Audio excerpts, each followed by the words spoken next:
Whoa, August, where did you come from? I cannot believe it is a new month, which means that it is time to set some goals. So I thought that I would go through the process that I use every single month to plan my goals and make it the best month ever.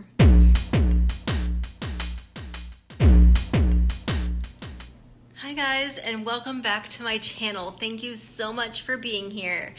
If you haven't already, go ahead and click the subscribe button. But today I'm going to be talking about the process that I use for goal planning every month, goal setting, and planning my month to have the best month ever, every single month. Before I start though, I need to look at my dirty hands. I need to show you this view because it is a gorgeous day out and it's just stunning. Isn't that great? Okay, back to the process that I use to plan my goals every single month. Okay, so before I start like any goal planning, I do use a bullet journal on my iPad. It's a digital bullet journal. You can look at all kinds of different YouTube videos in order to learn how to do bullet journaling. I'm not gonna do that process because I'm not an expert at it. I learned enough to do my process, but you do not have to use an iPad. You can use any journal or agenda that you already are using, or you can get a blank paper bullet journal and create your own weekly spreads. But something that I will say is that I did create an ultimate goal setting guide that has templates in the back that will help you get started using this process. If you choose to do that or you want to do it, I will put a link in the description if you're interested. So the first thing that I do is I plan my month. I have a monthly spread here that has all of my events for August that I already know about. Obviously more will probably pop up as the month goes through or goes on. So I will go back and add those as they come about. I don't make it that pretty. If you are creative, you could jazz this up however you wanted. I just like to keep it simple. So then the next thing that I do is I assess my key priorities of my life. There are 10 different categories and I rate each of them on a scale of 1 to 10, with 1 being like you're not at all satisfied with where it is in your life, and 10 being that it couldn't get any better.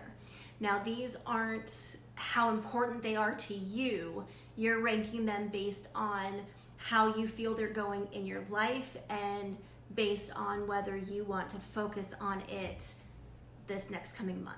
I hope that makes sense. I explain it a whole lot better in my Ultimate Goal Setting Guide if you want to check that out.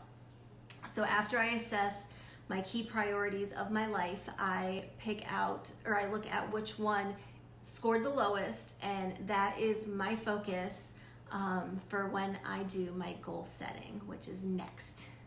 I then create 10 goals for the next 90 days that I want to work on, and at least 3 of those goals consist of bettering my key priority of life. I can't talk. And then after I create those 10 goals, I create one more, and it's my ultimate goal that acts as like a domino effect for the other ones. So I look at what I want to do that kind of catapults me in the direction of just being able to check off all of the goals that I'm accomplishing with the ultimate goal. After I have that done, I kind of take a personal inventory of how my life is going at this point. I look at what I can do more often, so like what's going well and what I want to incorporate more of, what I need to do less often, what I need to stop doing altogether.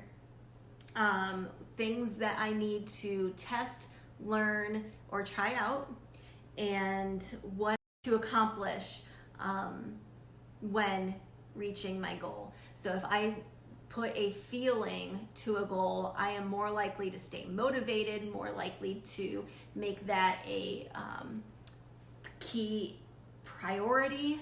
I will tend to work on it more consistently, which brings me to the final step, and that is my brain dump. I love this step because I am able to get all the things that are going on up here onto a piece of paper or my iPad. Let me go back real quick, and this is what that looks like. Again, I have templates in the back of my Ultimate Goal Setting Guide if you want something to help you out at the beginning, but it is made to custom and make it your own. So like I said, the last thing that I do is a brain dump, and it gets all the things going on up here down on a piece of paper or my iPad, and I try to break each of those things down into small tasks. And then every single day I pick 3 tasks that take about 10 minutes or less to do that will work me towards accomplishing that goal. Breaking things down will help you focus better, and you're more likely to do it. If you're staring at this big project, you're more likely to be so overwhelmed that you don't even want to start it. But if you can break it down into small little increments of like 10 minutes or so or less, doing 3 of those every single day, it's 30 minutes out of your day. It's not that much time. But if you do those things every single day, then rather than later, you're gonna be accomplishing so many more goals than you ever thought you could in such a short time. So the brain dump helps you get everything down onto a page, and then you can start breaking those things up to then pick 3 things every single day to help you accomplish your goals. So that is my process for monthly setting. And then I just wanted to go into how I do like my weeks and my days. So then I have a weekly kind of brain dump type of thing that I put all the tasks that I want to accomplish for that week. And then I pick 3 things every day, which is the start. And then if I can see here, so the stars are the 3 things that I pick to help me towards my goal. And then anything else that comes after that are like bonuses. So I have my daily, my weekly, and then my monthly spreads of things that I want to get done. And that helps me keep sane. The more structured you have in your life, the better organized you are, and the more sane you are, and then the more freedom you have. Once you're done with those tasks, you're done for the day, and you can spend the day however else you want to. So that is my reasoning. That is my process that I use every single month, every single week, and every single day. I carry my iPad with me all the time. If I happen to not have that, have another little notebook that I have in my bag that I will write things down if I need to. And then when I get back to my iPad, I will transfer it into my bullet journal. So everything is in this document on my iPad. I use my Apple Pencil to write it. That thing is the bomb. If you have an iPad Pro, highly suggest an Apple Pencil because it is great. Anyway, yeah, I guess that's kind of it. That is my process. Again, I do have the Ultimate Goal Setting Guide, and that link is in the description below. If you haven't already, please hit the subscribe button. So with that, let's keep those happy thoughts, productivity, and self-care going. And until next time, live honestly, passionately, and